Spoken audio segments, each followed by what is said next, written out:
Welcome to Luxury Mart, where we uncover the mindset, psychology, and strategies behind wealth. Because true luxury isn't just about what you own. Most people want to become rich, but here's the uncomfortable truth. Subscribe and stay till the end. Thanks.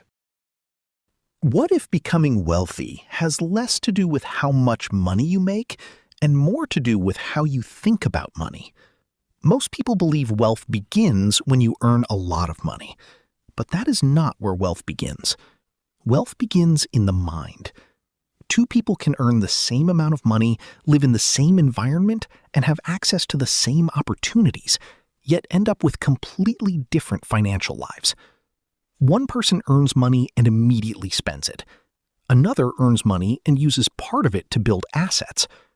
One person sees money as something to show off. Another sees money as a tool for creating freedom. One person wants to look rich. Another wants to actually become wealthy. That difference is psychology. Wealth is not simply about money. It is about behavior, patience, discipline, decision-making, risk, delayed gratification, and the ability to think beyond today. And this is why understanding the psychology of wealth is so important. Because if your mind is not prepared for wealth, even a large amount of money can disappear. The first mindset: stop trying to look rich. One of the biggest mistakes people make is confusing looking wealthy with being wealthy. Looking wealthy is easy. You can buy expensive clothes, you can rent a luxury car, you can take pictures in expensive hotels, you can buy the newest phone. You can post a lifestyle that makes people believe you have millions. But none of these things automatically create wealth. In fact, sometimes the desire to look rich is exactly what keeps people financially poor. Why? Because money spent on appearance is money that cannot be used to build your future. A wealthy mindset asks a different question. Instead of asking, how can I look successful? It asks, how can I become financially stronger? That is a completely different way of thinking. The person who wants to look rich spends money to the power of delayed gratification.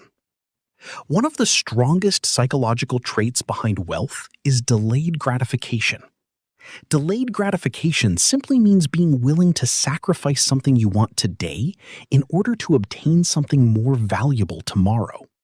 You want the expensive car, but you choose to invest.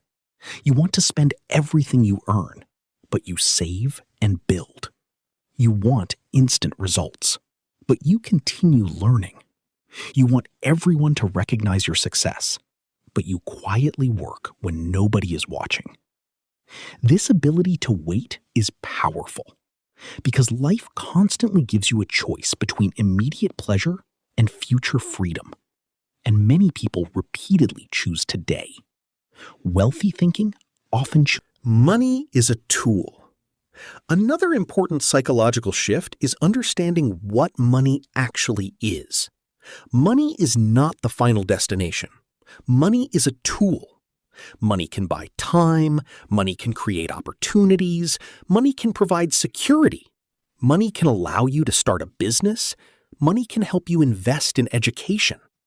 Money can give you the freedom to make decisions without being completely controlled by financial pressure. But money itself does not automatically create happiness. This is why someone can have millions and still be miserable, and someone with far less can still have a meaningful life. The goal should not simply be to collect money. The goal is to build a life where money supports your values instead of controlling your decisions. Your relationship with risk. Wealth also requires understanding risk. Poor financial thinking often looks at risk in extremes. One person is terrified of losing anything. Another person takes reckless risks because they want to get rich quickly. Neither approach is ideal. A wealth-building mindset understands calculated risk. Before making a decision, you ask, what can I lose? What can I gain? What is the probability of success? What happens if I am wrong? And most importantly, can I survive the loss? That last question is extremely important. Because one bad decision should not destroy your entire financial future. The goal is not to avoid every risk. The goal is to take intelligent risks while protecting yourself from catastrophic losses. Wealth requires patience. One of the biggest problems in modern society is that people expect everything to happen quickly. We see someone become successful online and assume it happened overnight. We see a billionaire and focus on their lifestyle instead of the decades of decisions behind it. We see an investor making money and forget about the years of learning, mistakes, failures, and discipline that came before the success. This creates unrealistic expectations. Real wealth is usually built slowly. Small decisions compound. Small savings compound. Knowledge compounds. Skills compound. Investments compound. Relationships compound. Experience compounds. Your financial life today is often the result of decisions you made years ago, and your financial life 10 years from now will be influenced by the decisions you make today. That is why patience is such a powerful financial advantage. The compound effect. Imagine planting a tree. On the first day, nothing impressive happens. After 1 week, you may barely notice a difference.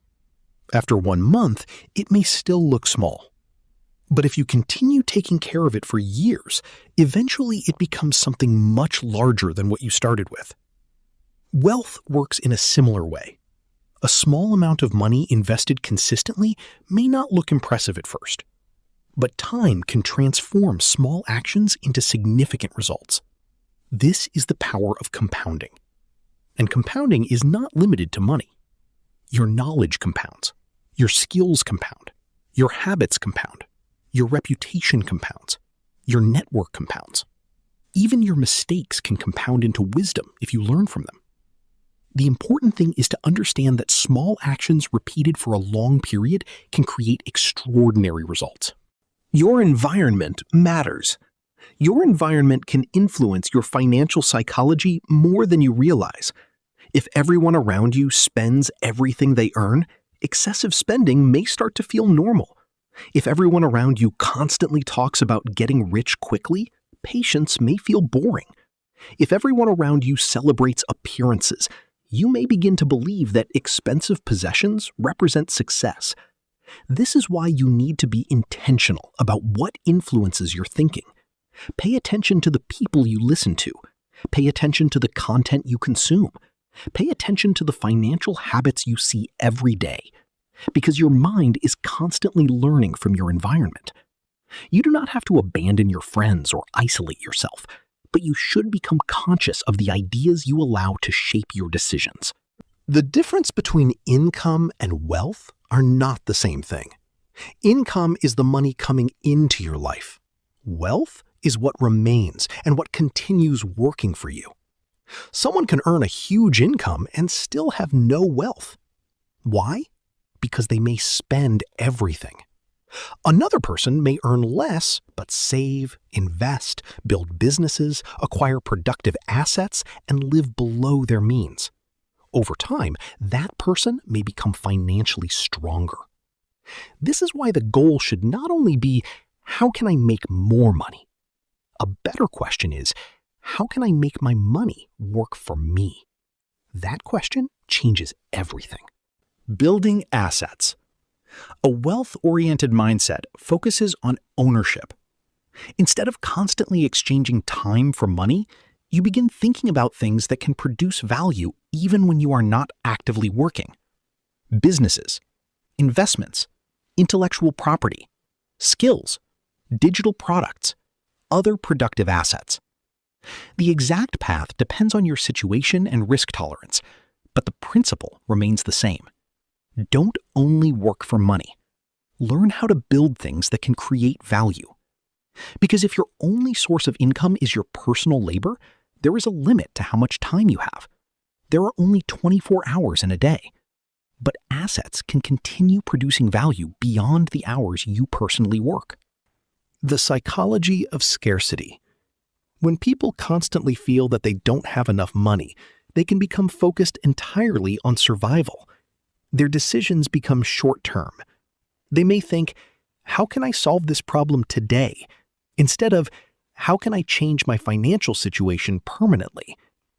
This is one reason financial education matters. The goal is not simply to earn more.